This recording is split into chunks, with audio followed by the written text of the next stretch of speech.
Good evening, everyone.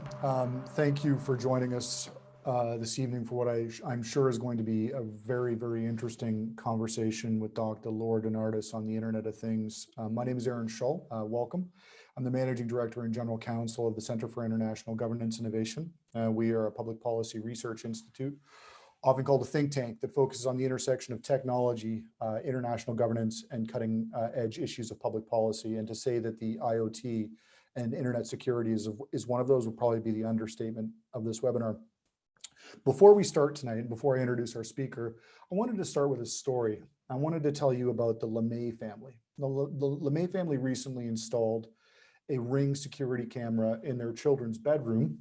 And they did this in order to keep an eye on their daughters and make sure that they were safe. Now, a few days after installing this device, the family said a stranger had gained access to the device and was talking to the little girl. In a video from the Ring device, the child standing in her room asks, "Who's that?" A man responds that he's her best friend. "I'm Santa Claus.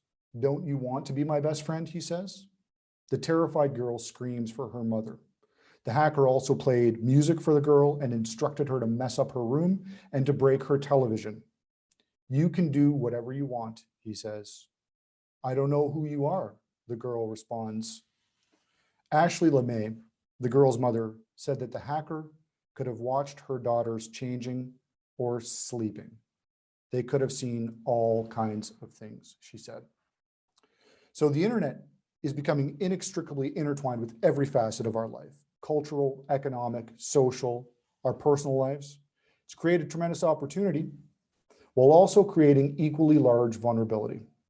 And connected devices are everywhere: vehicles, fitness trackers, home appliances, cars, drones, traffic systems, medical equipment, infrastructure, every conceivable industrial sector where sensors are embedded and vast data collection is done and analyzed. So it's this growing level of connectivity and indeed fragility that we wanted to talk about tonight. So I hope you enjoy the discussion. So let me first then introduce our speaker tonight, my friend and colleague, Dr. Laura DeNardis. Dr. DeNardis is a globally recognized internet governance scholar, professor, and interim dean of the School of Communication at American University in Washington, D.C. She also serves as faculty director of the Internet Governance Lab at American University.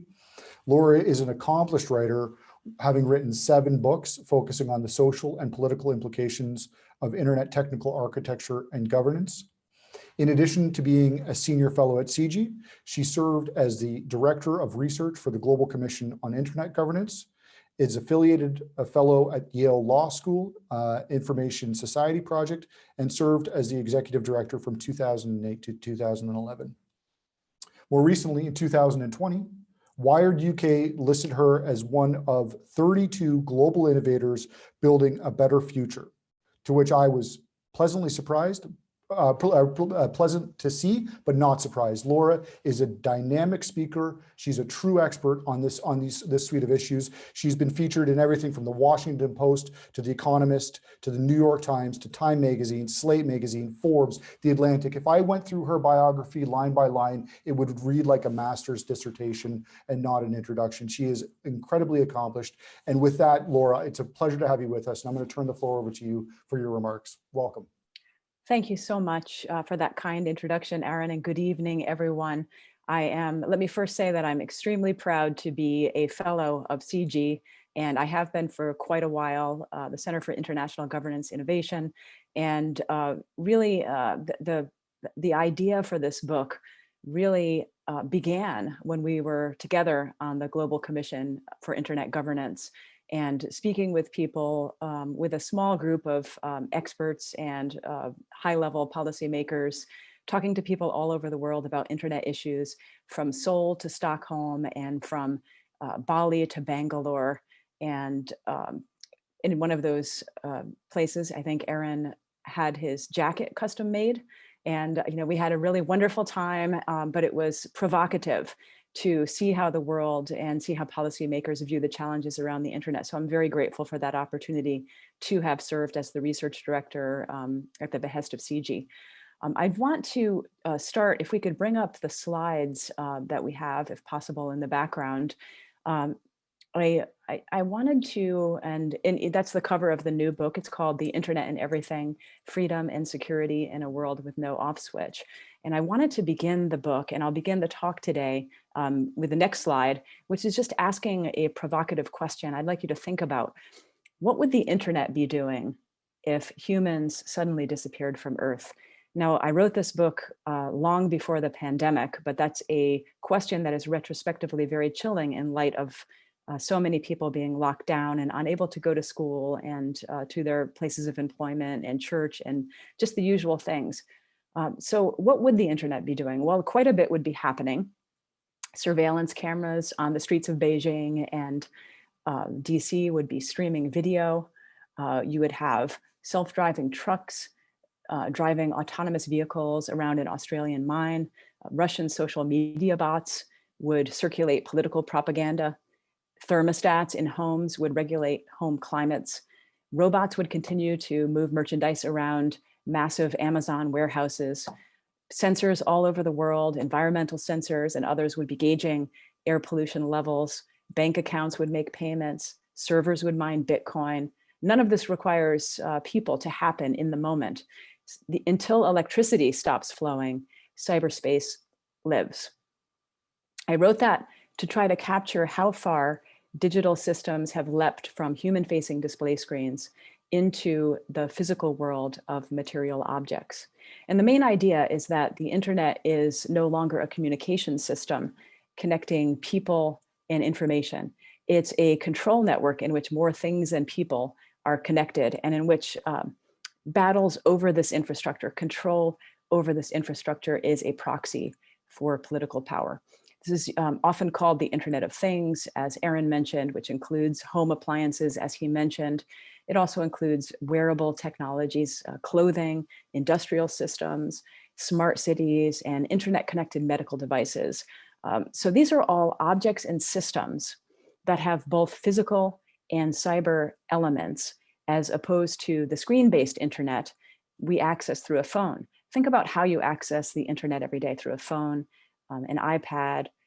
Our screen time is way up during the pandemic. I think we can all admit that. But it's a way of understanding that normally we think of the internet as entering through that screen, a laptop, a phone, an iPad. But in these cyber physical devices that I've just described, you don't enter them through a screen. They're in the physical world. And what this means is that the digital world and the physical world can no longer be viewed as distinct spheres. They're completely intertwined.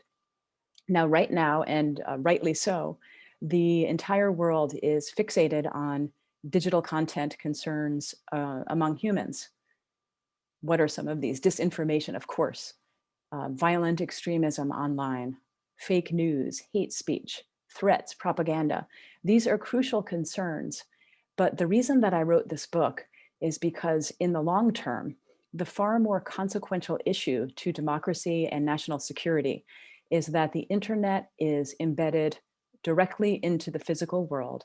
The stakes for society couldn't be higher. So as the internet is leaping from 2D into 3D, digital policy also has to make this leap from two-dimensional digital space into 3D, into the material world. And that's what the book is about. And next slide, just a reminder that we think of the IoT, if I can use that. I'll try to make that my only acronym that I use, but someone just send me a message if I use one. This IoT, the Internet of Things, we normally think of that as like a connected home alarm system, or a connected coffee pot, or a connected soccer ball. There are many of these smart objects. In fact, there soon will be more than 20 billion things connected. It's probably far more than that, but that's the estimate. And this certainly is part of it, those things that are in the home, the consumer devices, but it goes beyond that. In my DC neighborhood where I live, this summer, one of our local grocery stores was delivering groceries by robots, rolling up and down the streets. And the IoT also includes what is normally called smart city infrastructure, like traffic systems and water systems. I want to really emphasize, though, that the body is now part of the digital object space via things that are on top of the body, like fitness bracelets and heart monitors, but all types of medical devices that are inside of the body, in the skin. This is the Internet of Self. Now, the IoT, probably the vast majority of it, of the cyber physical world, includes industrial Internet of Things in every industry, from transportation to retail to manufacturing. And just to give one example of this, I toured a farm in Culpeper County, Virginia, to see the robotic milking machines that milked the cows. Now, this was really amazing to see, with the cow just volunteering to walk into a stanchion and be milked by a robot, and then it eats and gets rewarded while it goes in there. And the farmer showed me the app that indicates the milking productivity and all kinds of data. So that is a proprietary technology on site, but it's connected to the public internet and then delivers it to his iPhone. So that is an example of the radical transformation of everything into having both cyber components and physical components. And that was the reason I bring that up, Aaron and others, is that it made me realize that our food supply is at stake. Internet security now affects in the environment, our food supply, as well as human security and national security.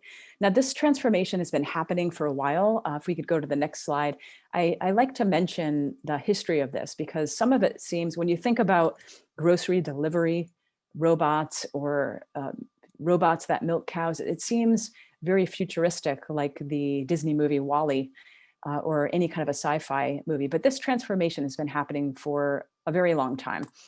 You might remember when former Vice President Dick Cheney and his cardiologist disclosed in a television interview that the doctor had, in an abundance of caution, disabled the wireless feature on the vice president's pacemaker.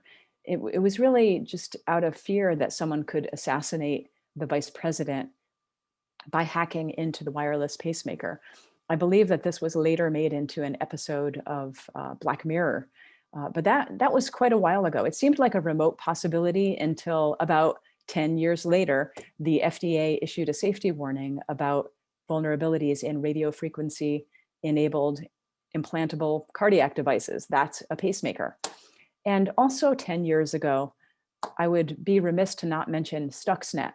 This was a worm, autonomous self-propagating code, that targeted Iranian nuclear control systems to slow down the Iranian nuclear program. Now, that certainly exemplifies the connection between cyber and physical. And it was its own case with a lot of political and technical complications, but it certainly indicates the geopolitical entanglements between digital systems and the material world. That was a while ago, but since then, there have been countless politically motivated attacks on critical infrastructure, including, probably most notably, Russian attacks on Ukrainian power systems. And Aaron, the Mirai botnet, that of course is an example. This largest botnet attack in history, which took down, some of you may remember, it certainly affected us here in the United States, but I believe it also affected Canadians. Twitter went down, Reddit went down, some of the major media and social media sites. Now, what took them down? This was a botnet that hijacked home Internet of Things devices like digital video recorders and security cameras in order to carry out a denial of service attack that disrupted these public-facing sites. I mentioned that example because the Internet of Things is not only a potential target where hackers can disrupt or vulnerabilities can create outages with grave consequences, but it's also a potential attack vector from which to disrupt communication.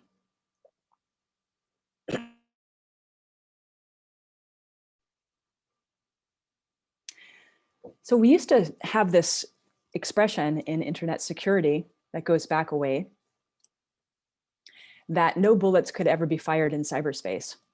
With so many objects and systems, including medical objects having both cyber and physical components, we just can't say this anymore. Now, if we could go to the next slide for a moment.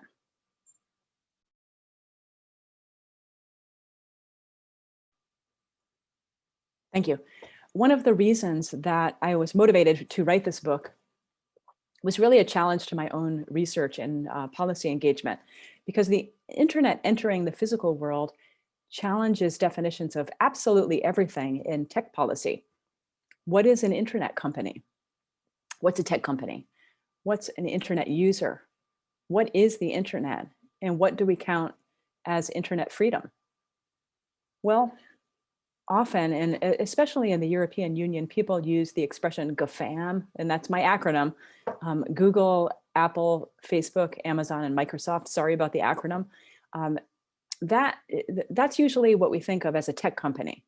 So when someone buys a technology stock, they buy one of those, or they buy some other, like a biotech company. But it's no longer possible to distinguish a tech company and a non-technology company.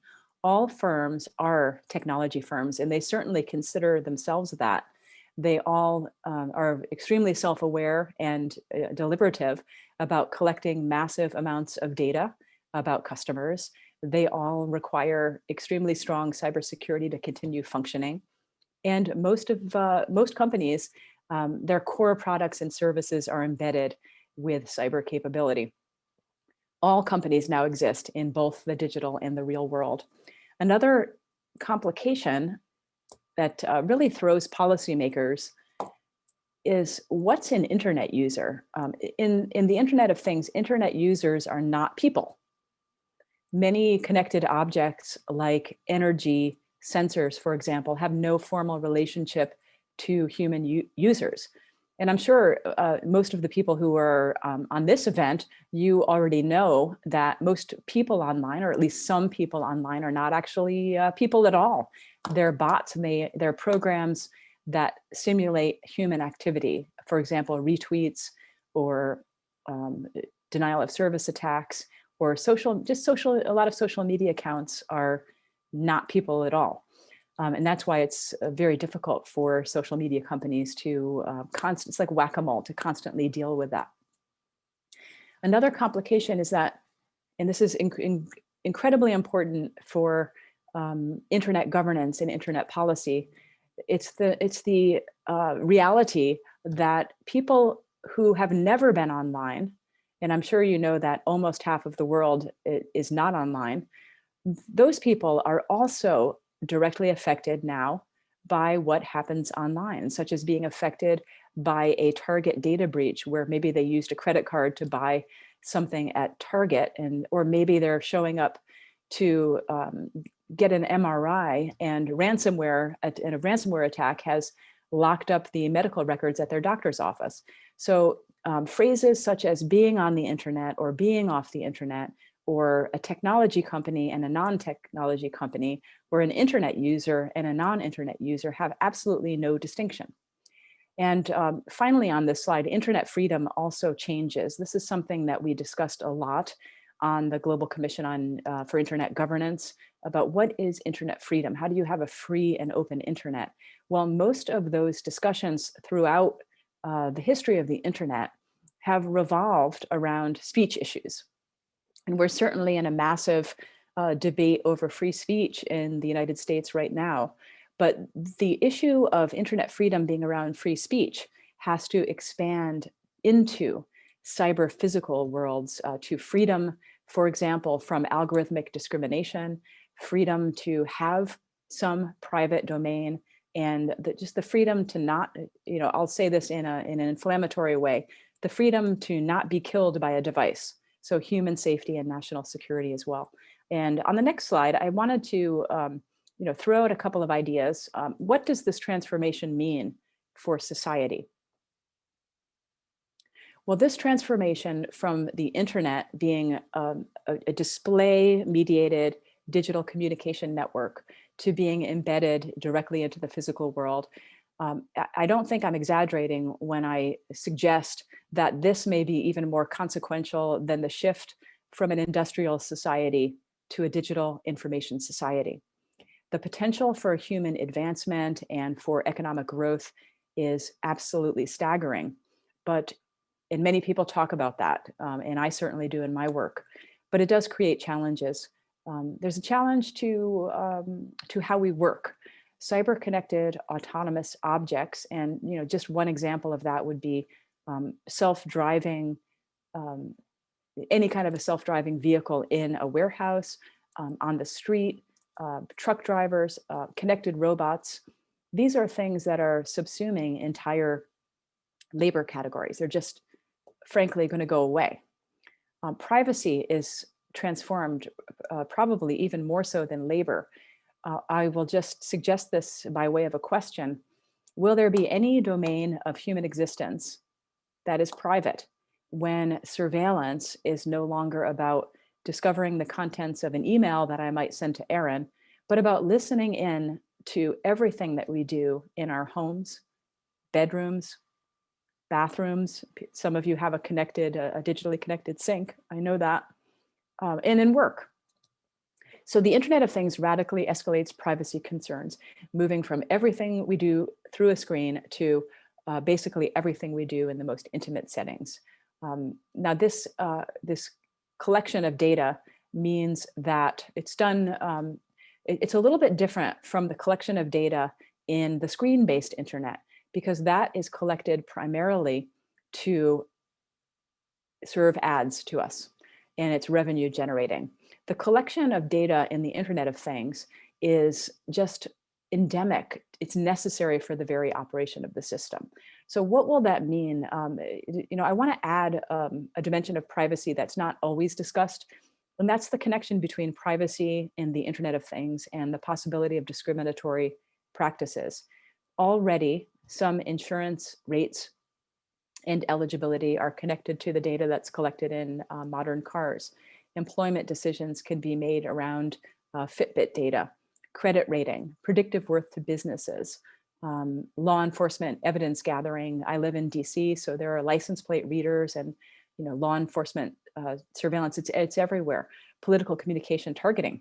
So these are very consequential issues, not just for protecting the digital economy and national security, but also for human rights. And then probably most obviously, security is transformed. The nature of cyber war is already completely merged with a real world war. And just in general, that's the case. It has been for a while. But overall, this means that a cybersecurity breach, a data breach, is no longer about losing access to knowledge, access to communication, but losing the ability to access medical care, drive a car, navigate through a city. So that's why when you put all of that together, that's why I usually suggest that cybersecurity is the great human rights issue of our time. It's necessary for everything. Now, at the same time, security is not too good in the IoT. I thought it was really interesting how Aaron started with that example of the hacker that was, talking to and eventually screaming at a child. That happens. Fish tanks in casinos have been hacked to get into a Wi-Fi network. I mean, it's Bruce Schneier, a security expert, that probably says it best when he says it's wildly insecure. And every technical and policy community agrees, from the Homeland Security Department to standard setting organizations, that security has to be increased. Now, there are a lot of reasons why security is not there, and I discuss them in the book, but that is just where we are. So the internet is constantly changing. So must internet governance not be considered fixed. We have to adapt to the technological transformation and the challenges that it brings. Now, I want to end with a slide that rejects dystopian imaginings, if I can. This is a picture that I saw in the local newspaper where I live, and I saw it right after I finished writing this book, and I decided to add a little epilogue, which maybe I'll read to close it out. But first, I just want to acknowledge that anyone with a disabled family member who's disabled themselves, anyone who's stuck in their homes, anyone with a loved one with Alzheimer's understands the upside of the Internet of Things. Cyber embedded medical devices are already bringing health benefits to millions of people, and we see that in a very stark way during the pandemic with telehealth developments. Wearable technologies are allowing the elderly to independently remain in their own homes. The IoT is helping in a big way with environmental conservation efforts, with sensors helping to conserve natural resources and detecting leaks in pipelines.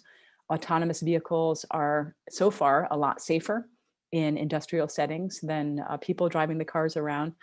It creates conveniences, efficiency in homes.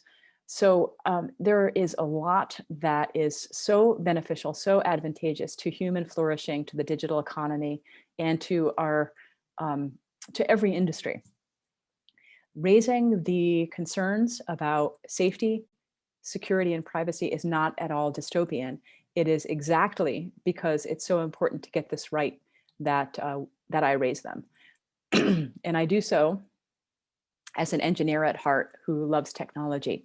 And it's precisely because it's so important that we have to improve the security of the IoT. So the last paragraph, I'll read the short couple of sentences at the end of the book, and then what I added after I wrote the book. The merging of cyberspace with the physical world is clearly here, even if this chapter is still in its infancy. Connected sensors and actuators are in everything, including in the flesh. Being human and being digital are now physically intertwined. The internet has had many chapters. Its leap from the digital world to the physical world is an extraordinary one. And then the epilogue. The week I completed this book, a 5-year-old boy, it's the one in the picture there, received his first 3D printed prosthetic arm at a Home Depot in Annapolis, Maryland, not far from my home in DC. A wonderful sales associate created the prosthetic arm on a Dremel 3D printer using blueprints he downloaded from an organization called Enabling the Future, a group of volunteers around the world who use their 3D printers to fabricate free artificial upper limbs for people in need. The smile on the boy's face is a reminder that building digital trust and security is ultimately about people. The cyber-physical nexus is a human space.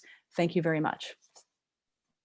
Thanks, Laura. I mean, it's great to see you again. And you know, when I read the book, I was struck by a number of things. I mean, obviously, you write with facility, and the way that you approach this issue from a geopolitical kind of power construct is really interesting. And I wanted to talk about security for a second, because you brought it up, and I think you'd use the words utterly insecure. And so if I agree, you know, we're hooking everything we possibly can up to the internet. We're basically baking in vulnerability into the core of our economic model, and the Internet of Things is utterly insecure. And so considering the consequences to society and to national security, I mean, here at CIGI, we like to try and focus on some solutions, some policy like the challenge, but also what can be done. So in your mind, based on the content of the challenge that's in front of us, how big it is, what can be done about this? Well, I describe, I think, quite a few. Here, let me say it this way. It is a multi-stakeholder problem that requires multi-stakeholder solutions. And there are solutions that reside with the private sector, solutions with governments, solutions with individual users of the systems, and also a range of external inducements. So just to give a few examples of these, let me just back up a second. The reason that security is not where it should be has, in a way, a technical basis and also an economic basis. Because there's so much money to be made in this innovative space, there's a rush to develop products and to be the first to market.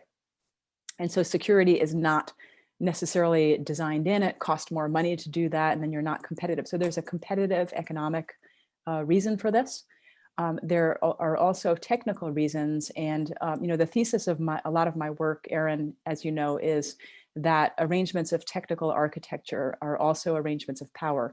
Now, the arrangement of technical architecture in this space is usually called a constrained architecture.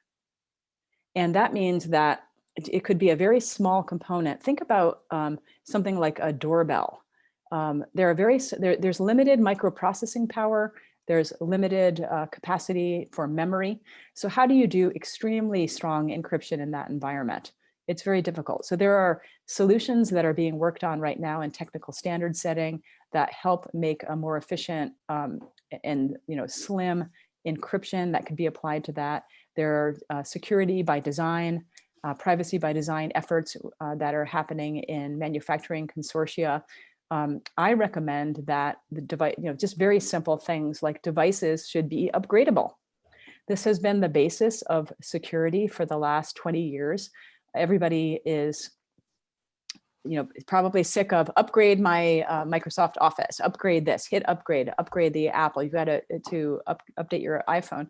Well, that is a very good way to patch security holes. So if we make the IoT devices upgradable, that would be a big help. Lifecycle management issues that go beyond that.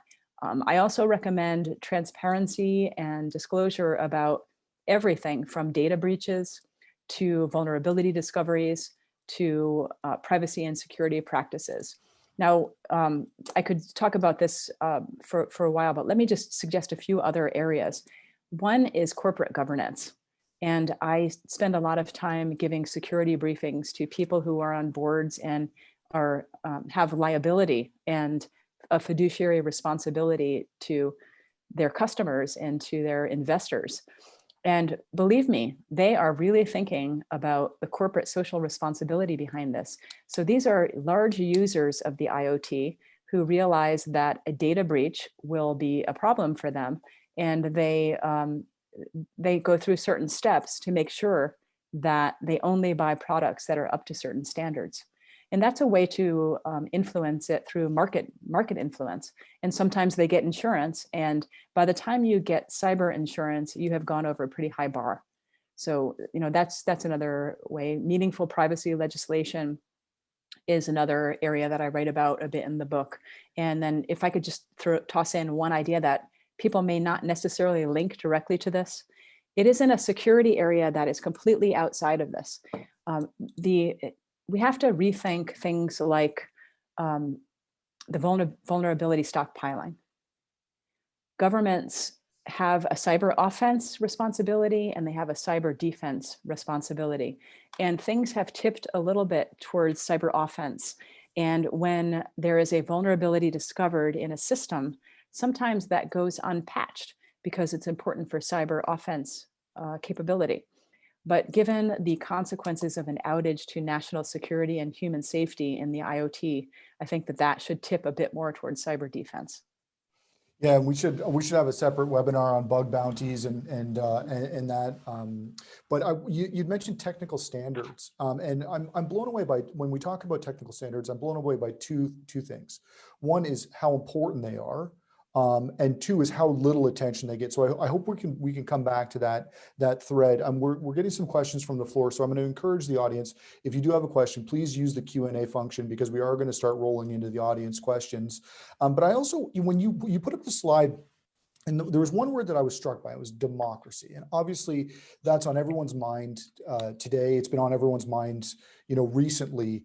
And election integrity, fraud and abuse and hacking, and this is something that is pervasive right now. The public discourse is dominated by it. So, and I know you've spoken about, and indeed you've written about, the IoT and the emerging threat to election security. So could you talk to us a little bit, like how does that work? Just unpack that a little bit for us. We have the digital mediation of the public sphere and the privatization of the conditions of civil liberties within that sphere. And we've had that for quite some time. And we're seeing battles over that play out right now in the United States. But separate from that, and to Erin's question, what does the IoT have to do with democracy and specifically with elections? Well, I've written scenarios about how you don't need to hack into voting systems and you don't need to influence people's minds through social media propaganda and influence campaigns. All you have to do is to use the Internet of Things to disrupt the election. And given that it is so insecure, this is a serious possibility. Now, we were taken by surprise. Many governments have had election interference. Much of it originates from Russia. In some ways, we were taken by surprise by the extent of that, and it's still coming out, over the last 10 years. But here's what we can't be taken by surprise about, because I'm saying that it could happen, and other people are, like in the Homeland Security Department, are aware in a much more profound way of how this is a vulnerability. How do you use the IoT to take down the election?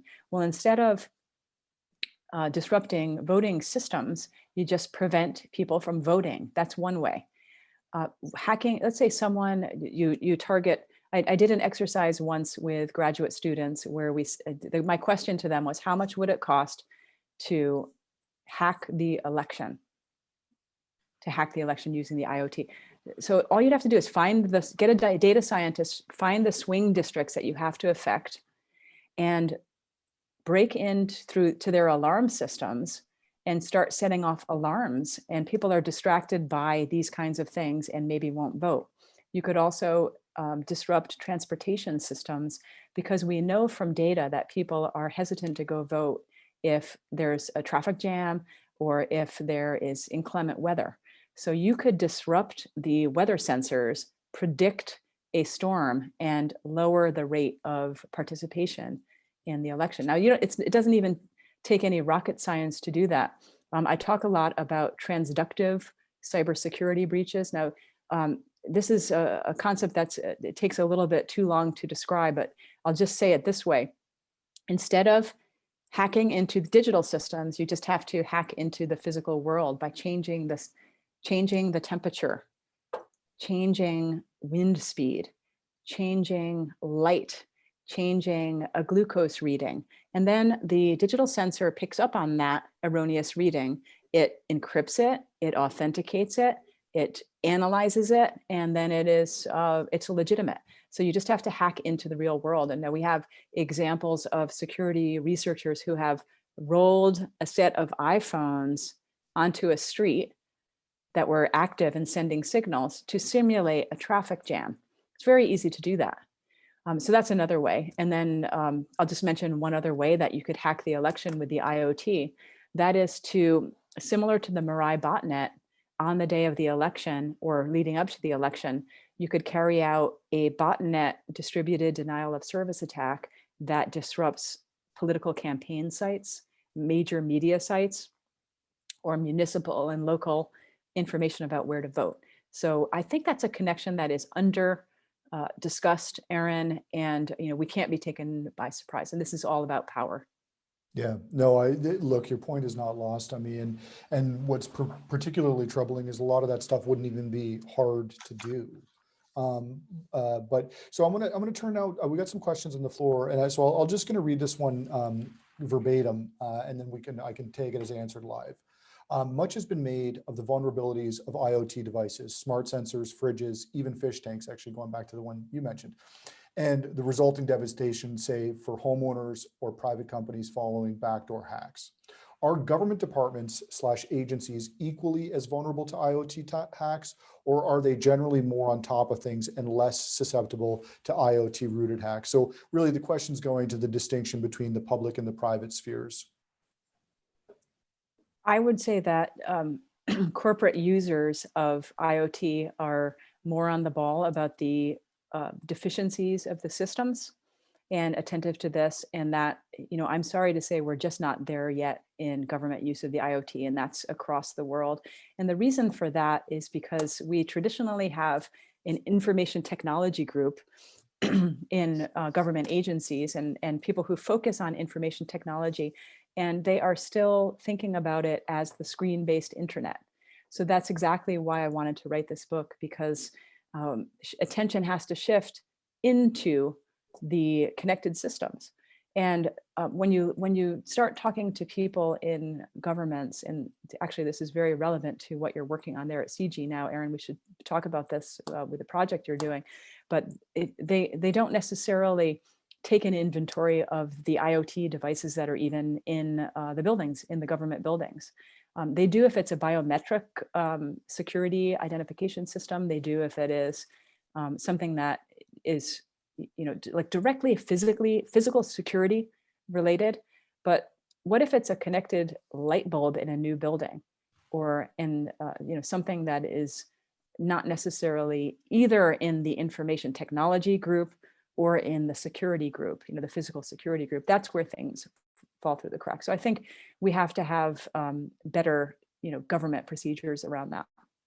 Yeah, no, that's a really, I think a good way of looking at it. And in my prep for tonight's discussion, I went back through some of the writing that CIGI done on this, and one of the best quotes that I have is from a colleague of mine, Melissa Hathaway, who you'll remember from the Global Commission on Internet Governance, and she says, by allowing poorly coded or engineered commercial off-the-shelf products to permeate and power every aspect of our connected society, these products are prepackaged with exploitable weaknesses and have become the soft underbelly of government systems, critical infrastructures and services, as well as business and household operations. And so I think the issue too is that, government is buying a lot of this stuff off the shelf as well.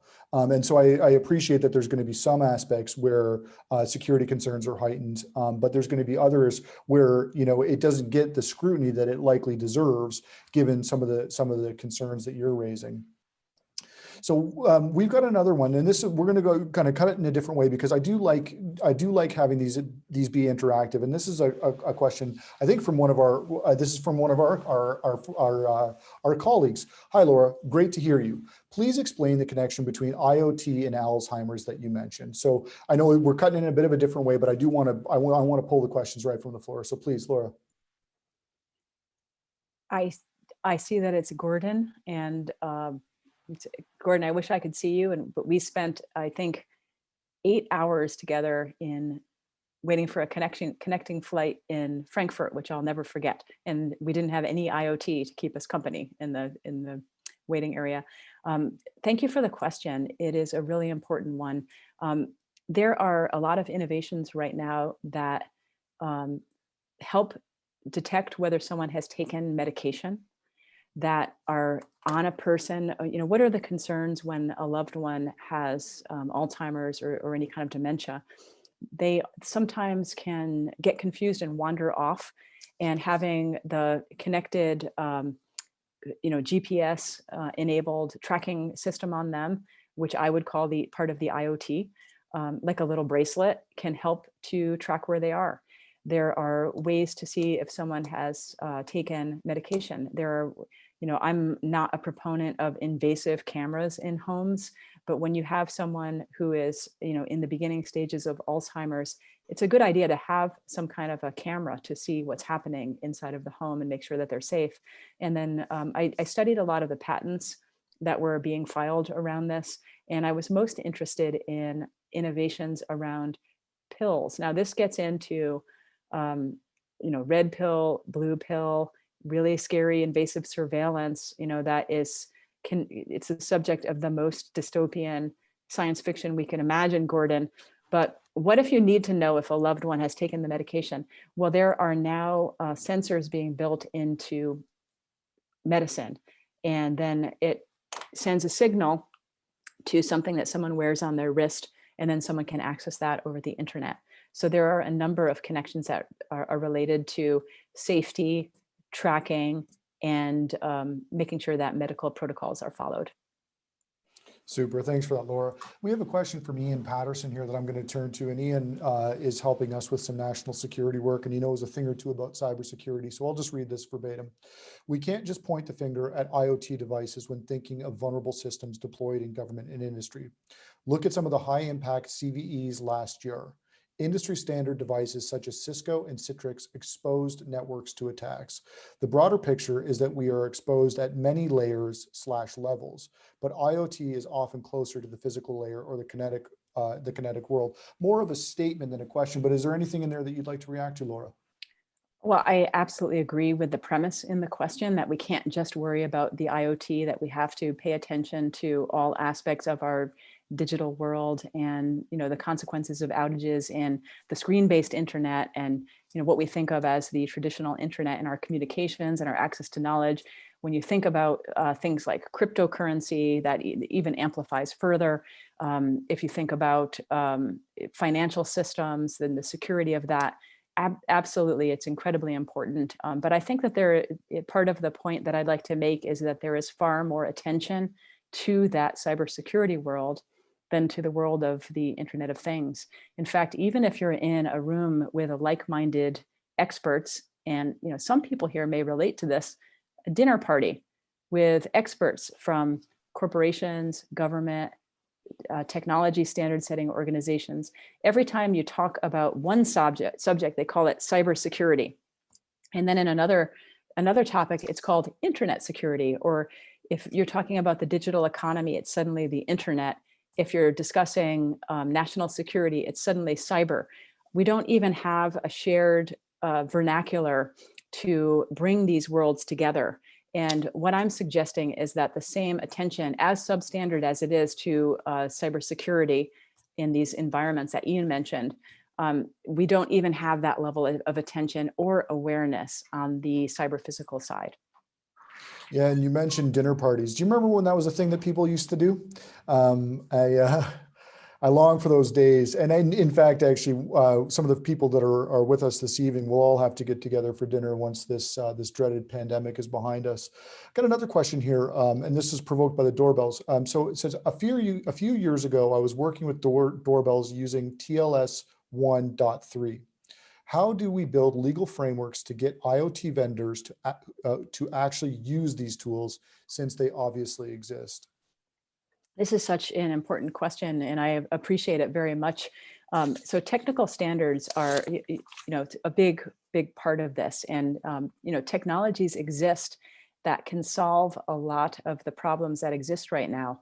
The question is, how do you provide the incentives?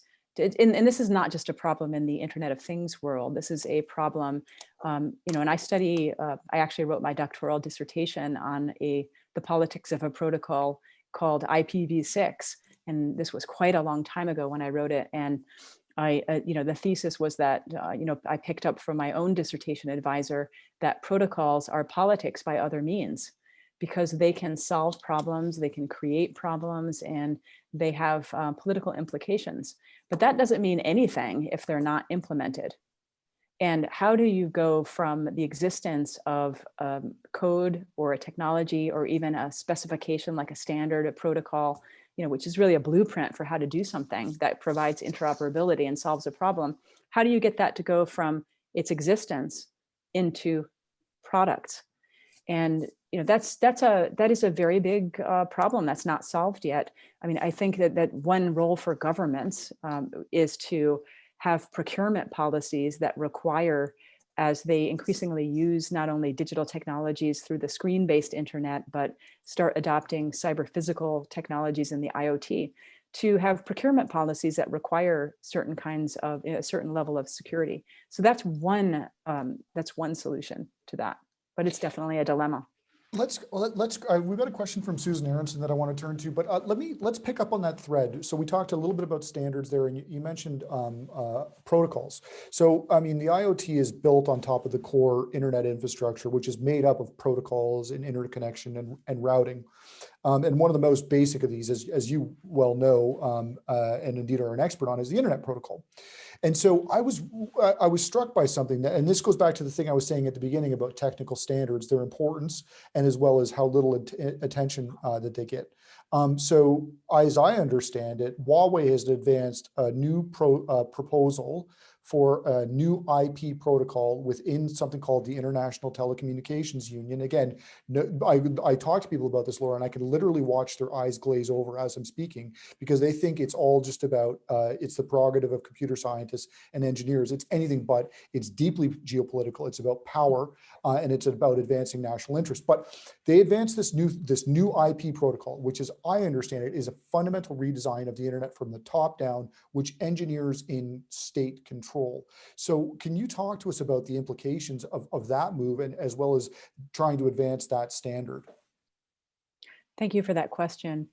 This is something that is arising, and it's part of a long trajectory of battles over the core architecture of the internet, which arose originally in the United States and in Western society. And because of that, the standard setting organizations that set the architecture for the infrastructure are, primarily historically have come from Western companies. This has been an ongoing tension since, at least the 1990s, about who controls the internet, who makes decisions about it, and what kinds of, kind of sneaky backdoors are built into it. for surveillance and other control measures. But what Aaron is talking about, you may have seen headlines such as the Chinese are trying to reinvent the internet. There's an authoritarian takeover of the internet. There's going to be a Chinese internet. Now, what I would suggest is that there probably is already a Chinese internet because they overlay so much filtering and censorship and control structure over the global internet that it doesn't resemble anything. Like the information that we can access in China doesn't resemble anything that you can access in Canada, for example. But this was a concerted effort by Huawei working with the Chinese Ministry of Industry and Information Technology and I want to use the term, Aaron, that what I've seen, it's only vaguely proposed at this point. You know, there are some documents and it's looking at the possibility of replacing the core architecture of the internet. So I would say that it's something to watch very, very closely. It's something to worry about in terms of backdoors that can be built in and censorship and surveillance. And at the heart of it is a control battle over who gets to own, control, design the architecture. We've seen this over a time. It's a tension, and it's the tension, if I could summarize it this way, is between the private sector-led, multi-stakeholder internet governance model and cyber sovereignty, where governments get to decide what the architecture is. And that's what this is. It's a perfect example of that kind of, excuse me, sovereignty. Yeah, and there's also the overlay too. I've often said it's, you know, what we're witnessing right now is a fight over the soul of the digital economy. So there's the power and control and the architecture stuff, but oftentimes money is a pretty good explanation for things as well too. And so really there's a national prosperity play that's embedded in this discussion. I want to turn now to a question from Susan Aronson. She says, one concern that I have is that which was once private is increasingly proprietary, especially in work-related IoT. It exacerbates the trend toward a loss of autonomy in work and politics, etc. How can we ensure that when everything is connected, humans still have agency? To me, the answer is tighter limits over corporate ownership of data firms, or over the data that firms collect, or she says, as an example, new intellectual property rules. Did you want to comment on any of that, Laura? Yes, thank you. Hi, Susan, and thank you so much for this. So much in her question that is really interesting. Now, one aspect of that has to do with human agency. And on one hand, as I tried to allude to before, humans don't have as much agency around the Internet of Things because someone may not even be aware of an embedded object that has this, has a sensor, has an actuator, is collecting data. They may not even be aware of it. They may not have any ownership relationship with it. We can get swept up in the devices of other people, in surveillance cameras that are all around our cities and environments. And also someone who's never been on the internet, as I mentioned, is affected by what happens on the internet. But still, we do have a tremendous amount of choice in how we want to live in the digital world. Do you want to be on Facebook? Do you want to be bringing a camera into your home that can then be hacked into? Do you want to have a car that has an arrangement? Do you want to get the lower insurance rate? There are many different choices along the way that we can make. So we still have human agency. We can make sure that we as a society, moving from human agency more now to the society, is to educate people about the choices that we make, about what to believe, about what choices we want to make as consumers. So there's definitely that. Another interesting aspect of her question has to do, she used the term proprietary and data collection. Now, Susan, I would, and I have a feeling that you would say the same thing. In the screen-based internet, if you don't mind me using that term, I keep using that, screen-based versus the non-screen-based, where it's an object that's connected, where you don't enter through a screen. In the screen-based internet, there's massive data collection, and there's massive data collection. It's the business model is such that we don't buy these products. But if you look at the market capitalizations of the top technology companies, many of them are making their money through collecting data on us. It's Soylent Green, as Jack Balkin says. So it's very difficult to unring that bell now.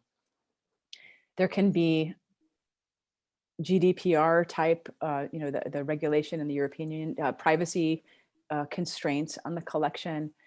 There can be, some consumer choice, but ultimately we can't realistically unring that bell of these innovative products that we don't pay for, but that make money by collecting information about us, selling it, or serving us ads. We can try, but it's very difficult to unring that bell. But we're not there yet in the Internet of Things. The Internet of Things is not yet an environment that is using data collected to serve ads, for example. And part of that is because of the screen, not having a screen necessarily in your interactions. So I would suggest that this is not a problem, but an opportunity. If we get into an Orwellian situation of massive data collection and sharing at the back end, that would not be good for democracy and speech.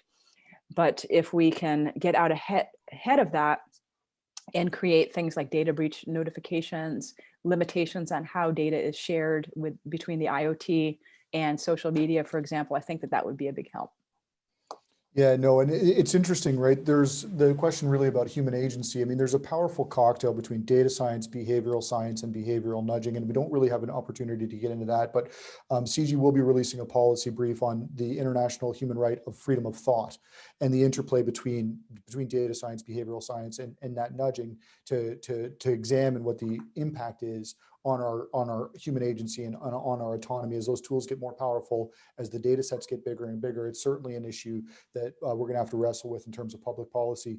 We have about 3 minutes left, and we got a number of questions, so I don't know if we're going to be able to get to them. I want to grab this one about Huawei because it's in the news in Canada all the time. And so Mark asks us, he says, I'm curious about your thoughts on the potential threats via the usage of Huawei infrastructure and devices. Could you give us a quick comment on that, Laura? Yes, I have the same question, and I have never examined myself the kinds of nefarious backdoors that can be put in, but I've spoken with others that share the concern that is articulated in that question. And I think we're right to be concerned about it. I think we have to look at the way that authoritarian governments have shown us how they set out their information policy. What they have shown us is that they want to control the flow of information. They want to punish people who are members of the media or dissidents that write things that go through these kinds of routers and switches, and that we can't be assured that there would be the kind of, there's never a neutral technology, but we can't be assured that there would be a non-control oriented data gathering and control structure built into that. So I think we should be concerned about that, and it's a very real national security issue. So Laura, I wanted to just kind of end on this. So thank you very much. I mean, thank you for joining us. Thank you for a fascinating conversation. Thank you for your thought leadership. Thank you for your friendship over the years. I mean, it was a delight to see you again. And this has been a really, really interesting talk. So I really appreciate your time with tonight, Laura. Thank you so much.